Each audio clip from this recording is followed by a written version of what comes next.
Hello, welcome again to FAIRtax Power Radio. I'm Bob Paxton, I'm Bob Scarborough. and we are Uh, the FAIRtax Guys. Hello. Oh, yeah. Well, how do you like my background? I have just booked my 2027 summer Alaska cruise, so I figured I'd put up my Alaska Northern Lights background. How's that? I love it. Look at that. It's like a halo on Bob Paxton's head. We've got to get you on one of those Alaska cruises. That's just incredibly fun. It would be fun. Who's going to walk the dogs? Just kidding. I don't know, but I think you and Kathy would love to go to Alaska. It is just stunningly beautiful up there. And Alaska is one of the few states that does not have a state sales tax. Everything's priced sky high because it's so remote and it takes such an effort to get things up there. But they don't have a state sales tax, so that's kind of cool. I'd like to go. I don't know about Kathy. Alaska. Alaska, okay. Well, I'll send you the details on the specific cruise that I booked, and we can go. We can get Andy to come along. Let's do that. Great. Yeah, it'll be like a reunion. Absolutely. Actually, I did take Andy and his wife on an Alaska cruise last year, and they enjoyed it. Okay, let's get going here on FAIRtax Power Radio. We got, as Jerry Reed would say, we got a long way to go and a short time to get there. And so we will go immediately to our Congress.gov segment, where what we do, put the words Internal Revenue Code in quotes into the search bar there at the top of the page. Select current legislation in the current Congress. So you don't get a bunch of stuff, but if you select current legislation in the current Congress, looking for the phrase Internal Revenue Code, as of the day we're recording this, 1,887 hits on that search. That is actually up from the last time we looked about a month ago, because we had that series with John Gaver that lasted for 4 episodes. That's up from 1,703, almost 200, not quite 200 new hits in the month that we were off and not looking at them. But Congress critters, we are looking at you again, and we're going to tell everybody what you're up to. Your tax dollars at work. Indeed, my tax dollars at work. Well, let's start with, excuse me. You heard this during the baseball game I was doing the other day. My throat was tickling, so I got to have a cheer one. So I've got one here. He calls okay. In Ocala, Florida, he calls college baseball games, which is really quite cool. So I'm driving home. I'm listening to the game the other day, and lo and behold, he had a tickle in his throat, right? So I hear him going, I need a bottle of cheer wine. Yeah, I'm sitting it again. Good old North Carolina cheer wine. Yeah, boy. From All right, let's get going here. HR 8085 is the first item up on Congress.gov this week. This is from Representative Pramila, Pramila, Jayapal, Jayapal, from way across the country in Washington. And this is the Ultra Millionaires Tax Act of 2026. And you can, just from the title of that one, you can pretty well see where you're going. Oh, mercy. This is things trying to verify that I'm not a robot again. Okay, here it goes. Now it's going to let me through.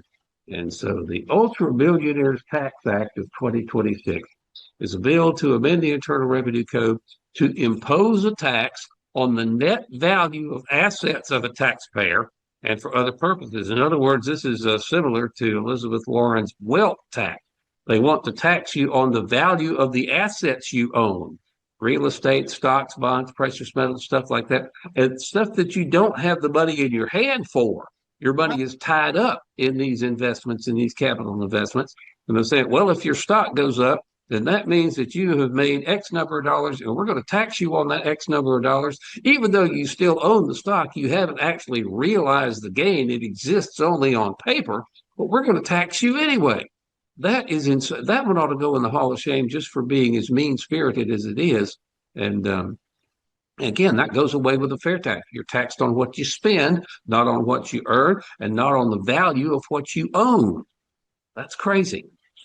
Because then if you had to pay the tax like that, you'd have to sell the asset in order to get the money to pay the tax.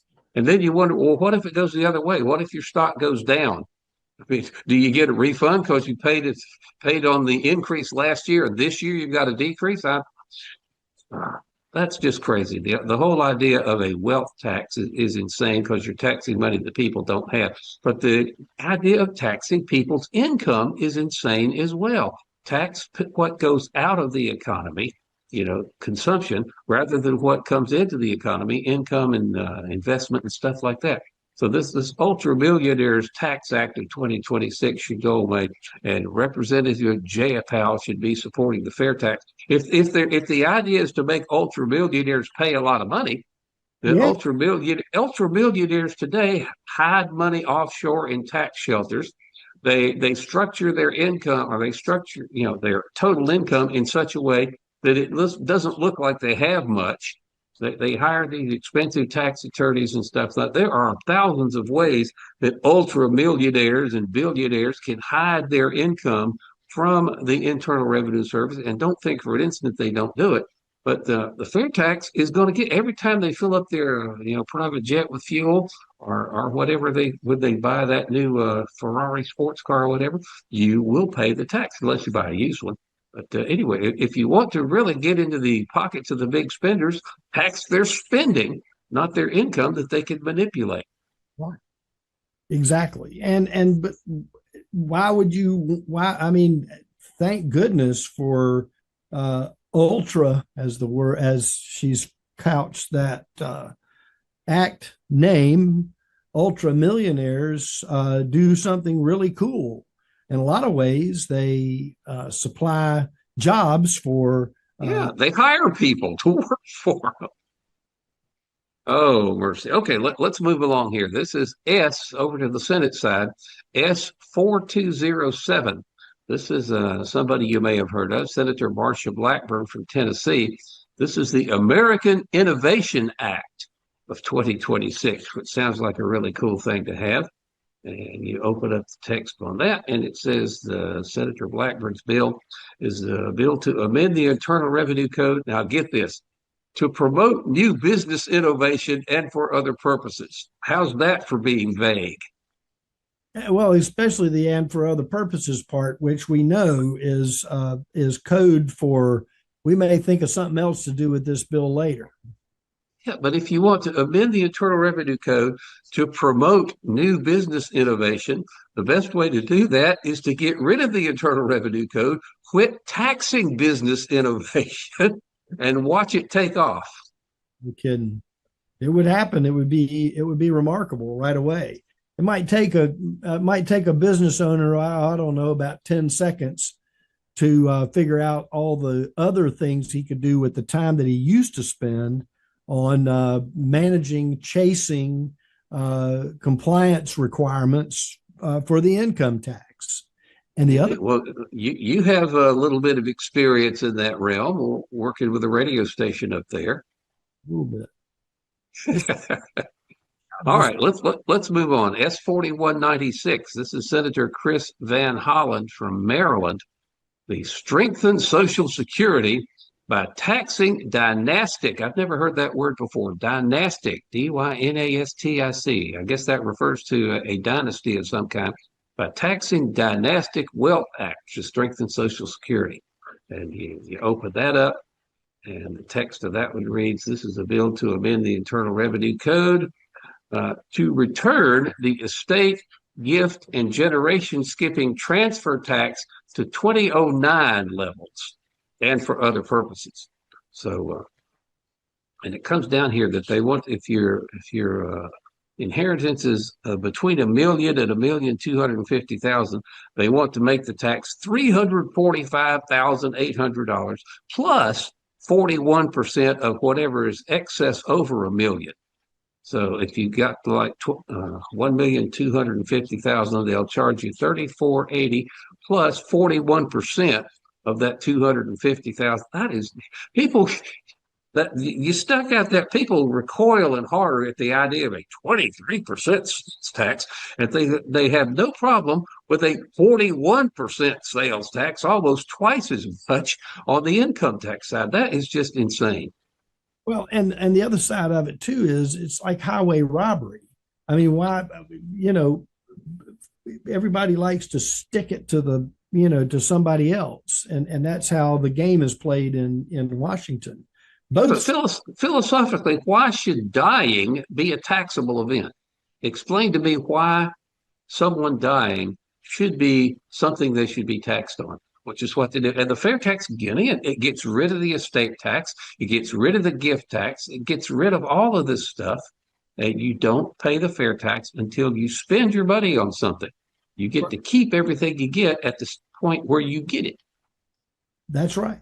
And you decide when you're going to pay that tax. What was I reading in the piece that we did last week? I'm going to try to find it here real quick, and hopefully it'll make a little bit of sense to what you just said. And I don't see it right off the top of my head, but I'll come up with it and maybe bring our attention back to it in a minute. But it has to do with the prebate. Here it is. Nonpartisan legislation, H.R. 25, abolishes all federal, personal, and corporate income taxes, gift, estate, capital gains, alternative minimum, Social Security, Medicare, self-employment taxes, replaces them, and you pay as you spend tax on all new goods and services. And it goes from 0% tax to 23. And you say, well, how is that possible? It's possible with the prebate. And that, I think, is the beauty of the fair tax is the prebate, because you get untaxed, everybody, up to the poverty level. Families, right. Individuals. Our time's getting away from us here. It's about half gone already. We're not quite finished here. This is S4185 from Senator Whitehouse of Rhode Island. It Stop Subsidizing Giant Mergers Act. And if you look into there, it says that is a bill to amend the Internal Revenue Code to end the tax-free treatment of certain corporate reorganizations that involve large corporations. Now, doesn't that sound like something that an unelected bureaucrat would love to just sink their teeth into?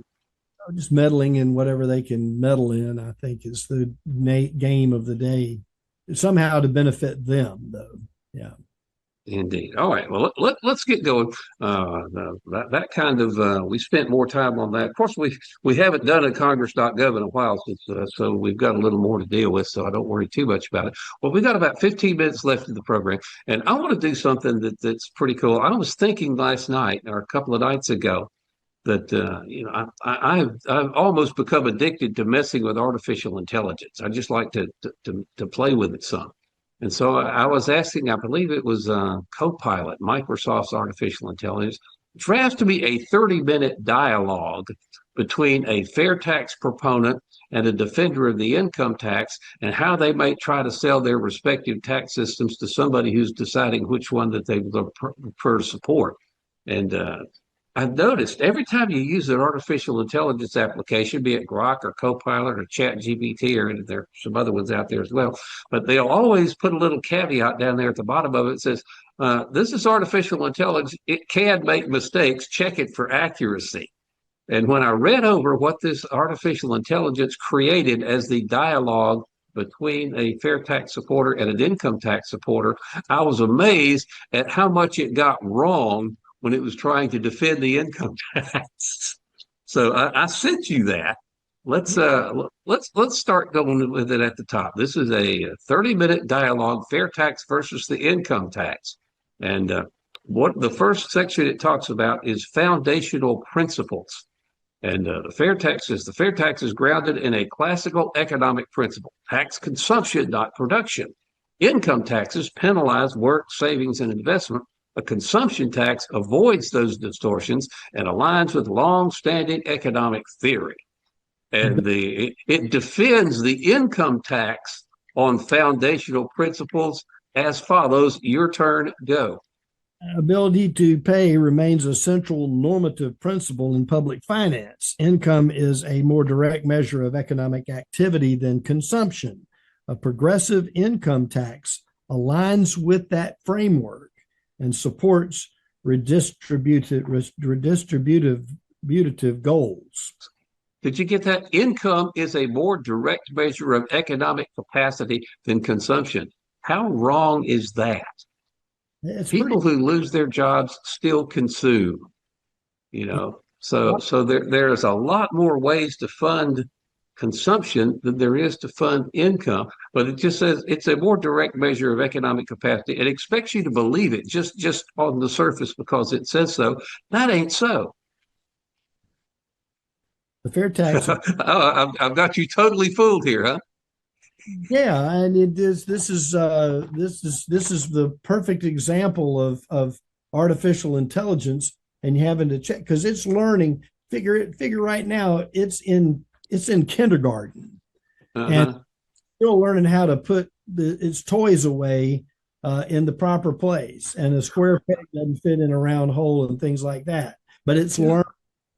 And read what it says about the prebate. yeah, okay. Well, the fair tax incorporates progressivity through the universal prebate, which effectively untaxes spending up to the poverty level. That ensures that basic consumption is tax neutral. That's the argument in favor of the fair tax. But look what it comes to when it tries to defend the income tax. It says, artificial intelligence says, the prebate is theoretically progressive. Well, it's not theoretically progressive. It is actually progressive, but it introduces a large permanent federal expenditure. When has the Congress been worried about expenditures? Its political durability is uncertain. The idea, of course, is this prebate is going to be this huge, nasty thing that's going to be hard to administer. It's going to cost the government a lot of money. But it is next to nothing compared to all the credits and deductions and stuff that we see in the current income tax code, exemptions that reduce income to the Treasury, and its political durability is uncertain. You try taking the check away from people after they've been getting it. Once it's there, it's there.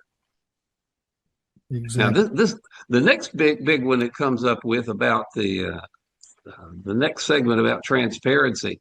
It says, again, this is supposed to be an argument in favor of the income tax. Well, transparency is valuable, meaning you can see what you're paying. But consumption, here's another one that you're just expected to believe on the surface, but it just ain't so. Consumption taxes are more sensitive to economic cycles. During recessions, consumption contracts, revenues decline. Income taxes, especially payroll taxes, are more stable. Well, not really. In an economic downturn, when people get laid off, they do not get a paycheck anymore because they are no longer working. There is no income coming in, in this traditional sense to pay the income tax and the payroll taxes on. But again, if you get laid off, you still consume. You can get into your savings. You can get onto some kind of social safety net program. You can borrow your neighbor's lawnmower, but to try to say that income is a more stable base on which to base a taxation system is just flat out wrong. So the artificial intelligence gets an F on that one. No kidding. And what we talk about with regard to the number of income taxpayers versus consumers who would be consuming, the number is totally out of balance. 155 million taxpayers versus 350 million or more than that, actually, if you count international travelers. But there's a lot of people in this country, and everybody buys stuff. Mm-hmm. Well, the next two provisions that they're trying to defend the income tax on are just way out in left field. This is called economic growth and investment, where it says that the retirees, for example, have already paid income taxes on their savings. Under a consumption tax, they will be taxed again when they spend those savings. We have heard that over and over and over again. And the fact is, even under the income tax, you are taxed again when you spend something because the price of everything you buy contains the embedded cost of the income tax system that are being passed on to you. The difference is with the fair tax, you'll see the tax. With the income tax, you don't. And if you don't see it, people think they're not paying it, but they actually are. I think we talk about this, and I've heard it on news programs and everything. When you talk about tax corporations, how to tax corporations more, and all this, the fact is of the matter is that companies don't pay taxes. They submit and forward taxes to the federal government, but Mm-hmm. all of the money that is considered a tax for a business comes to the final price, the final retail price of the item, whether it be a service or a hard asset. Uh, they end up having total control over what their price is. Can you imagine all of the embedded taxes coming out of the price of a particular item that you would like to buy? Can you imagine what that would be like? Oh, mercy. All right, let's scoot on here. The next segment is about administrative and enforcement considerations. And in defense of the income tax, this thing says scaling state systems to administer the entire federal revenue stream is a major institutional challenge. Now, that is not true. It is a fairly simple programming change that you can implement into point of sale software that just about everybody uses these days. States vary widely in enforcement capacity. A high national sales tax rate also increases incentives for evasion and underground transactions. You don't think the income tax is evaded? Come on, AI, you got this one way wrong. Way wrong. You can look at consumption tax narrows the point of collection. Mm-hmm. But it did come back that evasion exists under the income tax as well, often at a large scale. Well, yeah, about $1 trillion a year worth. The consumption tax narrows the points of collection, makes enforcement more targeted and more easily. Instead of going after, 200 million taxpayers, you're going after the retailers. And mostly you just concentrate on the big ones like Walmart and Amazon. And you've got most of it covered just on those two. And if you were going to scam the system in some way with the fair tax, with the tax on consumption, you're going to end up having to have an accomplice somewhere in the mix there. You won't be able to do it by yourself. And you always heard the thing that says, well, you're going to turn the nation's retailers into tax collectors for the federal government. Well, they're already tax collectors from the states. Why is that a problem? And again, Companies are the computer will take care of all of it. Exactly. You look at any key on a calculator, and even now on the new ones that folks are using that are tied into the internet, there's nothing but a little thing you tap your card on. You get the receipt printed out, and here comes the list. I bought a shirt. I bought a hat. I bought some socks. I bought some cheerwine, and the fair tax was X amount of dollars. And so you're going to have the piece of paper there in front of you that's going to say, this is what my fair tax is. And those numbers for each individual item are going to be lower because the embedded taxes, as we said a minute ago, are going to be gone out of competition is going to see to that. All right. Then it asks, each advocate to summarize their position. And the summary for the income tax advocate is the income tax provides stable, predictable revenue.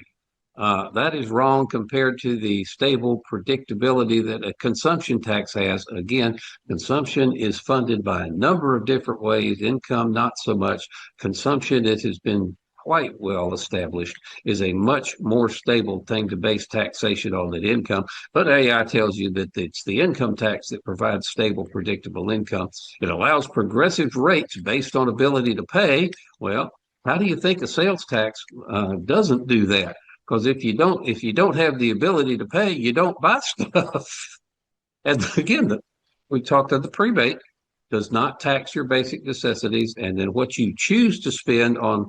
If you define a luxury as anything over and above a basic necessity, the fair tax only taxes luxuries, and your ability to pay, is based. The ability to pay the tax is based on your ability to buy things.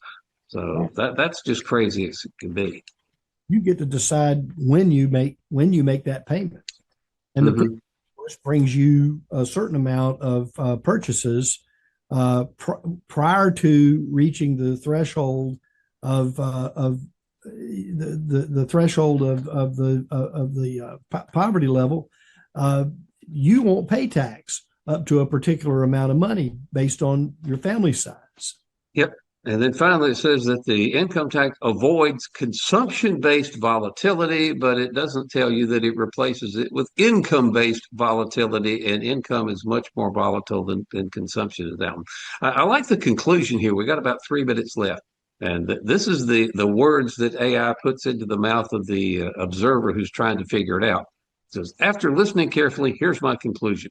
From an academic standpoint, the income tax offers institutional stability, wrong, but its complexity, hidden burdens, and distortions are substantial. Well, they got that right. The fair tax, while not without transition challenges, presents a coherent, internally consistent framework that aligns with several well-established economic principles. It removes disincentives to work and invest. It makes tax burden visible and comprehensible. It simplifies compliance dramatically, broadens the tax base, and the rebate provides a clear formula-based mechanism of progressivity. And therefore, if I had to choose today, I would support adopting the fair tax over maintaining the federal income tax. So for all of the flaws that this artificial intelligence application had in trying to defend the income tax, at least it arrived at the right conclusion. Very true, and it's kind of like a exercise that John Gaver put into effect, and his example is shown as an example in his book, The Tax Deception. We want to make sure that everybody goes back and listens to the 4 episodes that John Gaver is on to get a clear understanding. It'll help you because it helped him understand the benefit of the fair tax. All right, I'll say I always think it's fun. I'll probably be messing with artificial intelligence a bit more in the coming days, coming weeks, and have to. It's just fun to mess with, and especially when you can see just how wrong it is about trying to defend the income tax. All right, well, that's going to wrap up this edition of FairTax Power Radio. We are slap out of time again. Again, thank you so much for watching, listening. Leave us a comment in the comment section, if you will. You can write us at the FairtaxGuys@gmail.com. Share the videos to your social media accounts. That is incredibly important as far as getting the word out on the fair tax. And that's going to do it. So we will wrap it up and see you again, same time, same channel next week on FairTax Power Radio. Until we meet again, I'm Bob Paxton. Bob Scarborough. We are the FairTax Guys, reminding you the fair tax is the only truly fair tax, and once you understand it, we'll demand it. So tell me, how can I pay less taxes? Less? Yeah, I'm trying to get ahead, so how can I pay less? Well, I suppose you could pay less taxes by earning less money, or you could give to charity. How is that going to help? Actually, I'm not supposed to tell you this, but if you know the right people, okay, or if you have a really good lawyer, you can usually get around the big ones.